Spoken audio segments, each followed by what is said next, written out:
let's dive into the first segment on Paul Rudd. And I think it's one that is going to be very difficult for both of us. We're going to dive into Paul Rudd's best movie. Okay.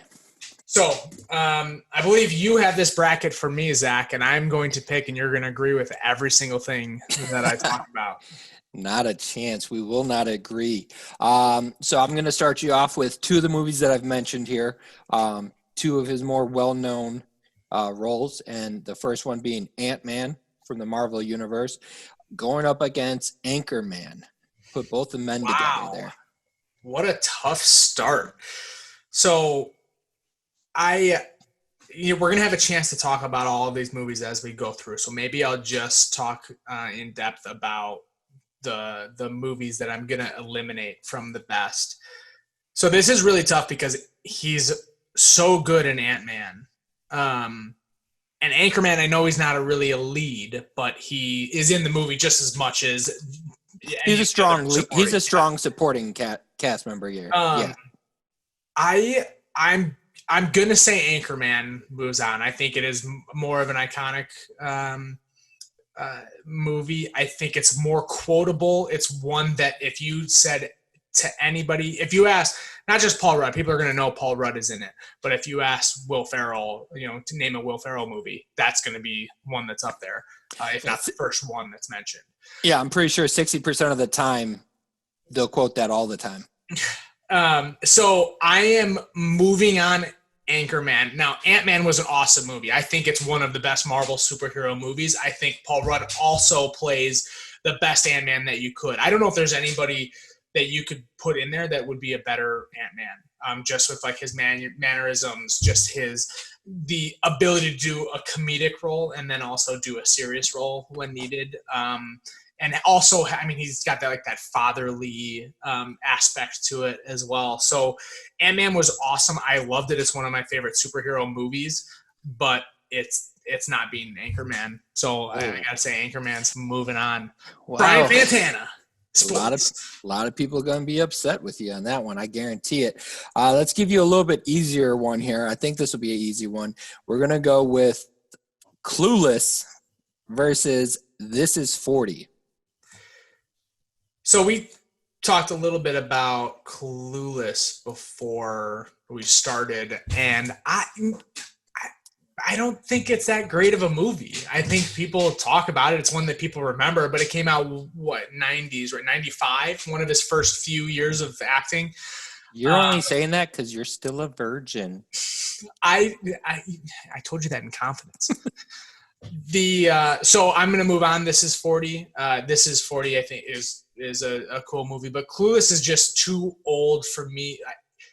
Not that they didn't make good movies back then. Obviously, the time period doesn't determine whether it's a good movie or not, but I don't think there's a ton of substance to that. I think it's a good teen comedy, but it's now that I'm older and I have a family now, This Is 40 just seems a little bit more relevant to me. So I think just overall in the cast as well, I think that This Is 40 moves on. Sorry, Clueless. As if. All right. I guess we'll go to your next one here. No way. Two very good movies. I think personally, these could be two of his tops. I'm going to give you Role Models versus Dinner for Schmucks. Very similar kind of humor in both of those. I think Role Models is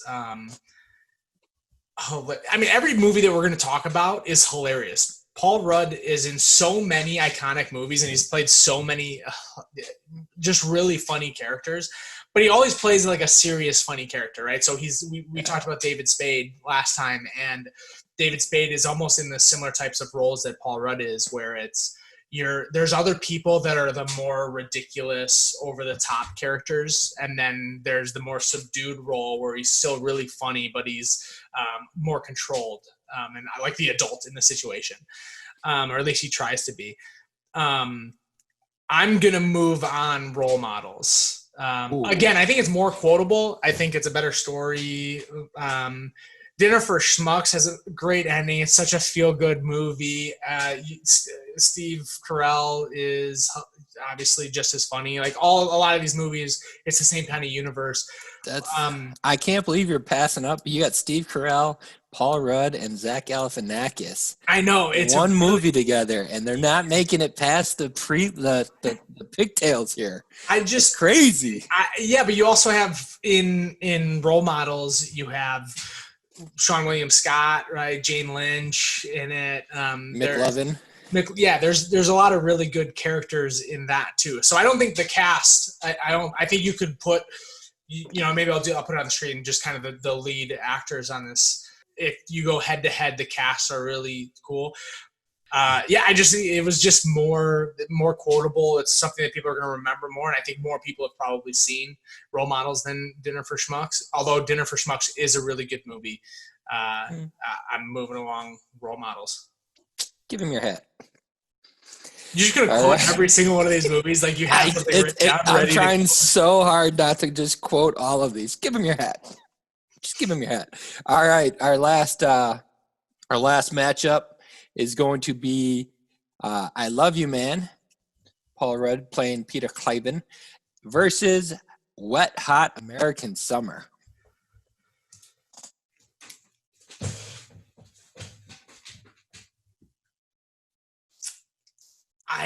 So Netflix came out with the follow-up series for Wet Hot American Summer last year, I think it was. They have two of them, I believe. They did two series, or a second movie and a prequel. Yeah. And so Wet Hot American Summer, I think, is too ridiculous though to be put on the best movie list. So really, I not to be put on the best movie list, but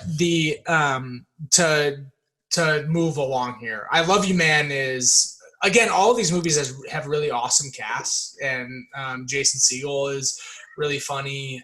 There's not one movie we're going to talk about here that I don't say is really funny, or that the people aren't really funny, because I mean they truly are. But the storyline is better. It's although what's his name, Law and Order. Happy. Oh, Christopher Meloni? Christopher Meloni is like, what an awesome role. He plays some of the coolest roles in movies, by the way. By far. If you're we'll get into that later. Yeah. Yes, by far. But I think I Love You Man it truly is like just a more well-rounded, better movie. Again, these are, I'm picking, I feel like, more of the newer movies, but I think as his career has gone, Paul Rudd has just become like such a well-rounded actor that he can do comedy, he can do serious, and then when you have some of these movies where it mixes both of those, where you actually still get a really funny movie, but it's not slapstick, it's not, it doesn't take away from an actual storyline, and I think that's where I Love You Man edges out Wet Hot American Summer a little bit. Okay, I'm gonna cross bracket here for excitement. Let's go into your next round now. These are the semis. These are going to get really tough. Yeah. So we got Anchorman fighting out of the number 1 seed here, taking on Role Models. All right. So I think this one's probably a little bit easier for me than the last one. Anchorman is moving forward for me. Role Models is, we talked about it, it's really funny. The environment's hilarious. The people are I mean, it's a good movie, and it's also a really funny movie.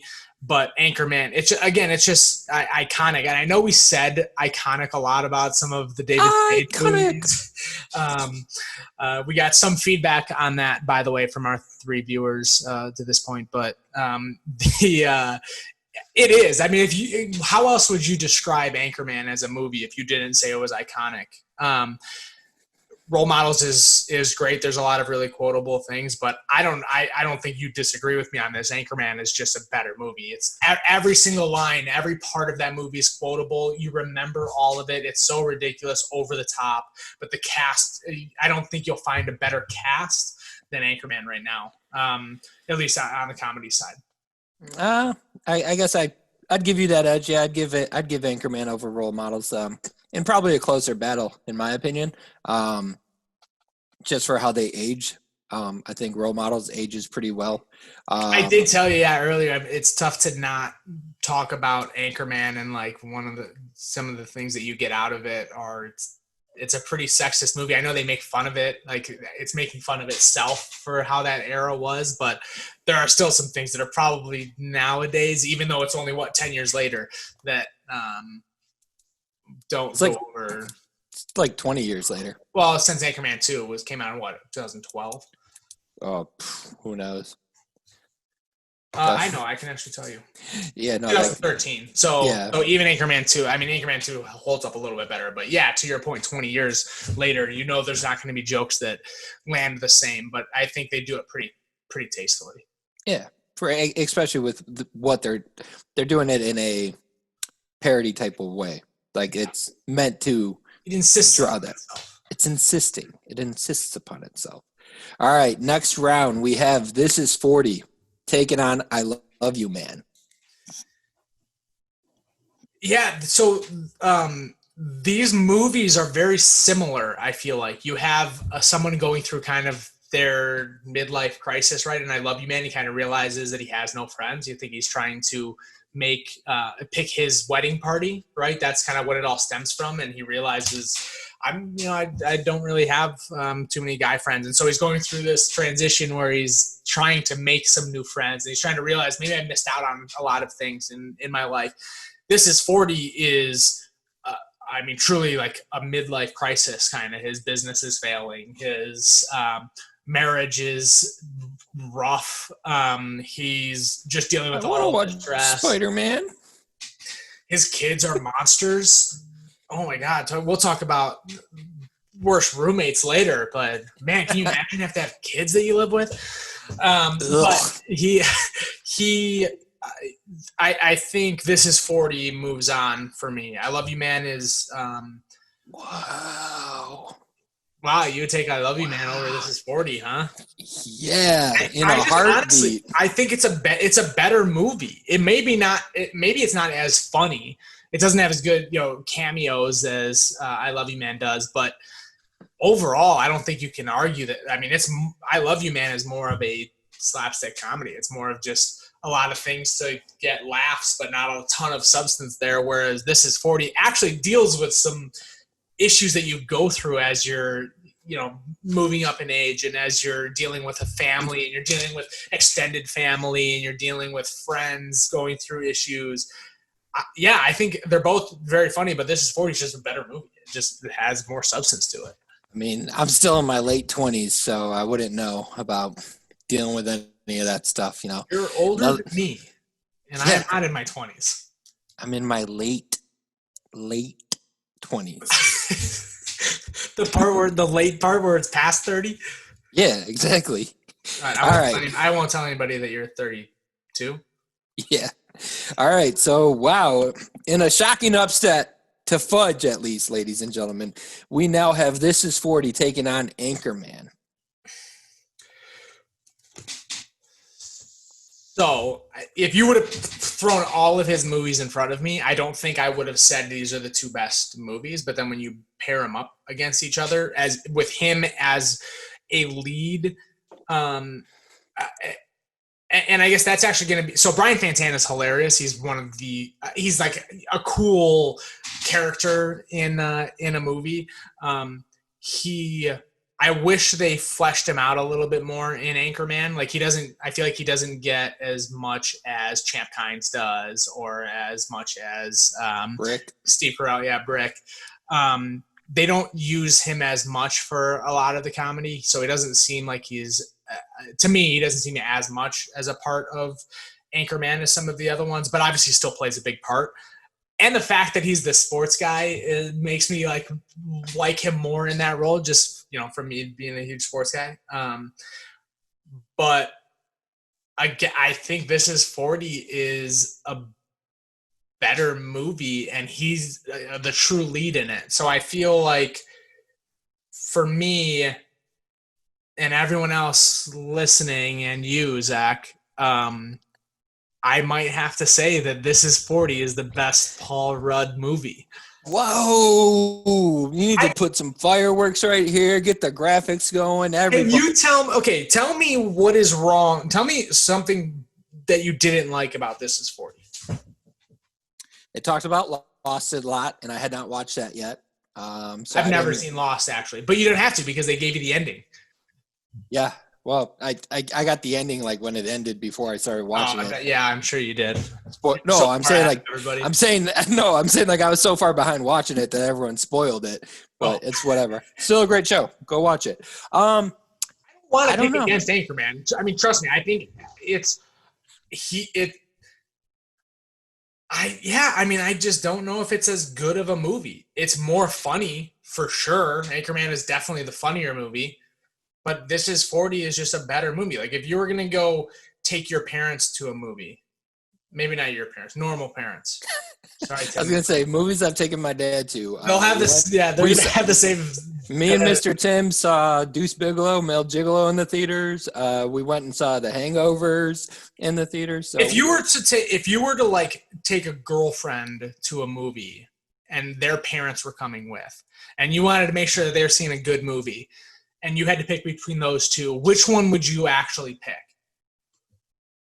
See, that's not a fair question to ask me because it's a fair question. I think it's a fair question. I'm taking Anchorman. I'm taking Anchorman because everybody knows when you're dealing with the Fudge, I'm giving you everything I am. I wear my character. You want to say this is it. I'm not gonna let them think this is 40. This is Fudge. That's so if you're watching Anchorman with somebody's parents, which character are you telling them most reflects you in life? Oh, I'm definitely not Ron Burgundy because I don't get pleats in the pants like that. No, you're not as presentable, I feel like, either. You're not as well spoken as everyone can tell. I would have to say I'm Brick. I mean, people like me because I'm rarely late. I think you're more Champ. I think you're Champ. Kind of like over the top, aggressive. Just really mean, and like I'm more Ron Burgundy, and like you want to get an apartment with me, and it's like very difficult for me to get you off my back when this all. I miss you, man. I miss your smell. When this all gets sorted out, I think you and me should get an apartment together, and just go pancake breakfast. So we'll get back on track a little bit. So This Is 40. Let us know in the comments what you guys think. I know that this is not going to. I'm not going to have a ton of agreements, but it's easier when you can just look at all those movies and pick. But when you're doing bracket style, you have to really compare them. And I think people will be surprised if they went through the same bracket, what they come out with. But tell us what you guys think. Wet Hot American Summer, Anchorman, Reno 911, Night of the Museum, I Love You Man, Role Models, Forgetting Sarah Marshall, all of these movies that he's been in. Some of them not leads, but the ones that he's been in. Yeah, what's the best movie that in your guys' opinion? But nobody cares about that. Yeah. People want to know, Zach, what is the worst movie that Paul Rudd has been a lead or a heavy supporting actor in? We're gonna let you decide right now. Yeah, that's tough. Like I said, I like this guy. Makes great movies. There's not. I mean, I agree with you. There's not one movie I think I would pick here and be like, no, that movie sucks. That's bad. We're using the term worst, ladies and gentlemen, but it's not that worse. No, Zach, you are going to say it at the end of this. The worst movie you have ever seen with Paul Rudd in it.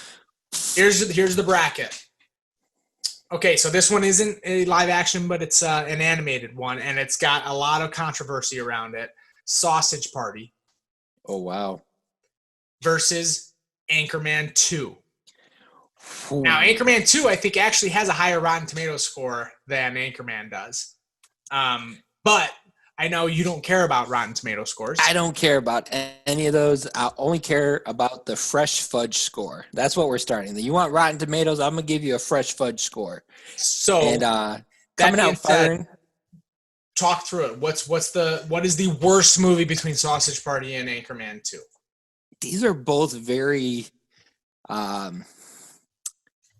movies that I've seen multiple times. I can say that. Sausage Party I thought it was hilarious, a little ridiculous and long. It was like 2 hours or something I did not expect that. A lot of stereotypes in there. Yeah.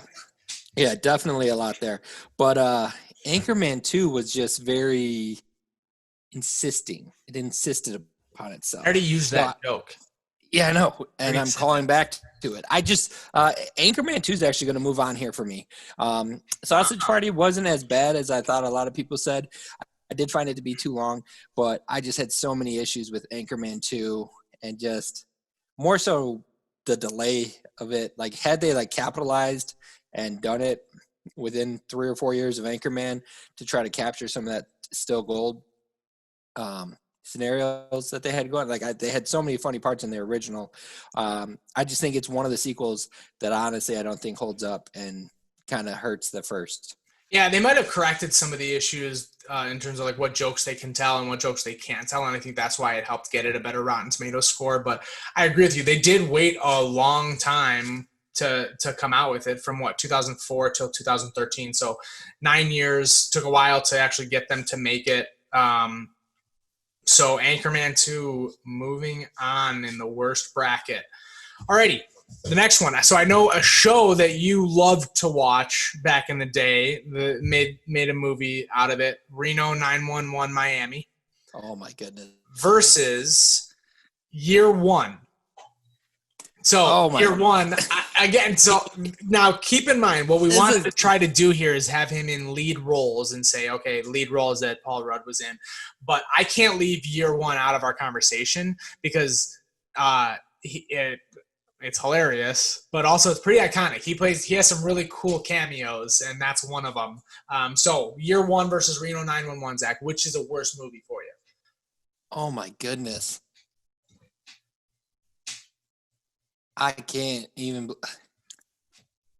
This is so tough just because Year One is so hilarious. Everything they talk about, not so much Paul Rudd, but Jack Black and Michael Cera in that are just perfect together. I love that combo. We got to do a Jack Black episode for sure. Yeah. And then Abel, Paul Rudd as Abel, Cain and Abel there. That whole scene was hilarious. That was great. But he's just tired. He got tired from running into the rock. I guess Reno 911 moves on because as a movie, it's not a good movie, but it's hilarious. I love Reno 911. They're coming back with the Quibbies. I've been watching up on. I got the box set of the original seasons, and the drug lord Ethan in that. Paul Rudd is just hilarious. I do love that movie, but I would say that's probably not as good of a movie as Year One. So we'll move Reno 911 up. It's a good choice. Yeah, Year One is definitely a better movie. I agree. It's hilarious. Okay, so we already talked about one of these that I'm going to make you choose from, but the other one, so Wet Hot American Summer is going to be one. You actually had it in the best movie bracket as well, so I gave my reasons for knocking it out there. But it's going to go up against Dinner for Schmucks, which two of my you also had. So I'm going to make you eliminate him from your worst movies, or eliminate one of them. You heard my reasons for why they didn't move on, but what are your reasons, and which one is moving on in your worst Paul Rudd movie? This is so unfair. Dinner for Schmucks, great cast. Like we talked about, Carell, Galifianakis, Paul Rudd, hilarious. I loved when he's like, "Ooh, you're a big spender." When he first meets, he's like, "Let's check your taxes," and then he Zach Galifianakis goes through his stuff there. That's so he controls his brain. Yeah, I release you. It's oh my goodness. Wet Hot American Summer though, I don't know if I can say that's the worst because everybody is in that movie. Everybody is in that movie from that time, and it's hilarious. I'm moving Dinner for Schmucks on because I cannot say I think Wet Hot American Summer is easily one of his top 3 movies. Really? for me at least. I'm shocked at that. Wet Hot American Summer is just It's too ridiculous for me. It is so great when the meteors come in and they got to do it and they're running back and forth. A guy gets turned into a tomato can. Christopher Meloni making love to his refrigerator and comes out and doesn't care. I'm not going to. There's so much. That is a quintessential Fudge film. It has all big name characters in it. Who's your best character? Who's your favorite character in that movie? Christopher Meloni.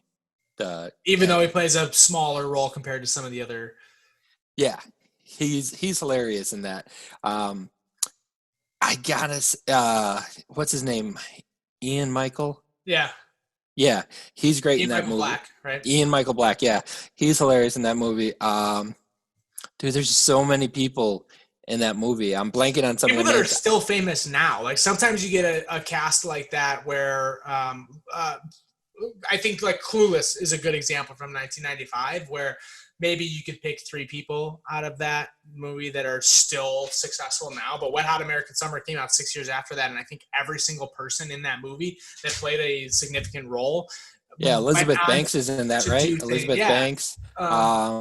What's her name from Superstars in it? Amy Poehler. Yeah, Amy Poehler's in it. Yeah. Like everybody that's in that movie ended up being a big name in comedy, whether it was TV, movies, or just like stand-up comedians or SNL, whatever it was. So you have Dinner for Schmucks moving on.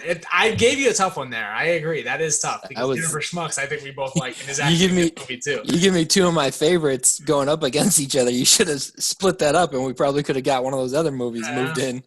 No, this is better.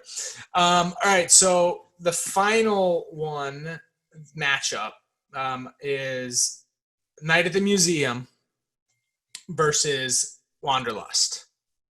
Ooh. We're going to keep this safe for work, I think. So I'm not going to quote Wanderlust, the only quote I can go from there. Wanderlust is going to move on. This isn't too tough for me. I didn't really care for the whole hippie combine. I'm Eric Cartman in that way. I don't care for hippies. Just kidding. If you're a hippie and you're liking us, keep it going. Don't listen to Zach. He doesn't speak for all of us here. Yeah, I barely speak for myself. So, no, but Night at the Museum, that's just a great movie. He plays Erica's fiance in that. So he's not a huge role in that because obviously it's most of a Ben Stiller movie, and anything with Stiller is going to be hilarious for me. Wanderlust moving on, not even that hard. Even with Jennifer Aniston, that's actually surprised me because I think Wanderlust is probably a better movie. If you want to go, no, it's not my pick. So I guess I already had to pick all my hard decisions. Oh wait, what was Wanderlust 2 about or Wanderlust 3 about? I know what you're doing here because they didn't make another one. Yeah. Just because Night at the Museum had multiple movies made about it doesn't make it a good movie. And I will reiterate what we talked about last time. There's a difference between a good movie or a great movie and an entertaining movie. Zach and I both agree. You can be an entertaining movie and still be a bad movie. Yeah. Now, I don't think most of these fall into that category. I think most of them are good movies, but we're going to make you pick some bad movies anyway. So you're saying Wanderlust moves on. So we are down to 4 here. So we have Anchorman 2 taking on Reno 911. Ooh, I might be able to get off here and not make Reno 911 go through. I'm putting Anchorman 2 through. Reno 911, I'll watch that. Reno 911 Miami, if there's any major people out there that want to partake and yell at me about not saying the full movie title. I love that movie. Great cast, great TV show, made it into just a good, maybe 90 minutes, 96 minutes, something like that.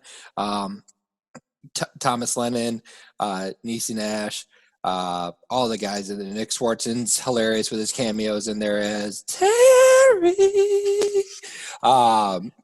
His father shows up with the helicopter. I mean, it's hilarious to just prove everything that Terry's been saying, all his crazy stories forever. are true and real. It is probably one of the best parody like shows and movies. Yeah, it's find. yeah, and Parody of Cops, obviously. yeah, and honestly, Anchorman 2 just does not do it for me. It was not even that entertaining for me. And I'm entertained by a lot of stupid stuff. Mhm. So that kind of puts where that's at. So yeah, You Anchorman are 2. entertained by a lot of stupid stuff. We can agree on that. Yeah, absolutely. Alrighty, so then let's bring the last one into the finals, Zach. You have Dinner for Schmucks versus Wanderlust. I think this might be an easy one for you. Oh yeah. You didn't even want Dinner for Schmucks to be in this bracket. Yeah, I didn't want Dinner for yeah. So Wanderlust is moving on. Obviously, I've already spoken highly about Dinner for Schmucks. I don't know. I just didn't connect with Wanderlust. Watching it, didn't at the time when I've seen it, and I've gone back and watched it a handful of times. It's just I'm not too captivated by it. It's not captivating to me. Whereas Dinner for Schmucks, I'm into just about every single scene that they got going on. Like I'm not really bored at any point. It's a movie you can watch multiple times and not get bored. Yeah.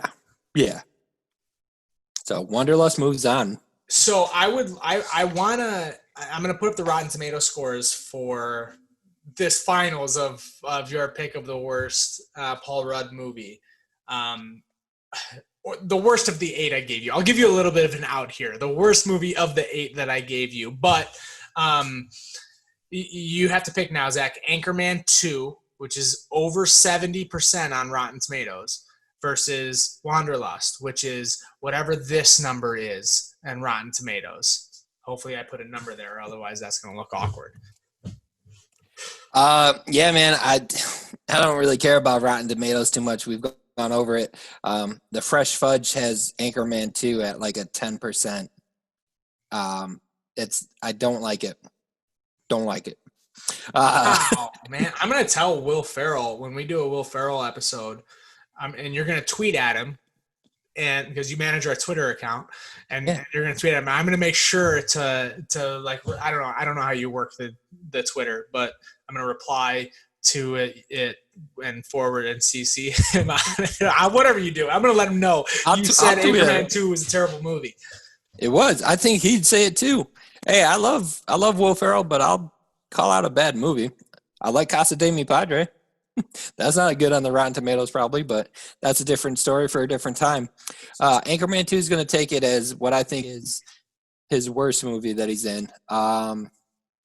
From the 8 that you've given me, I'm sure we can go through and, people probably say, well, he was in Halloween, Curse of Michael Myers, and as Tommy Doyle. Don't bring that into this conversation, Zach. So that's one of the greatest movies that he's been in.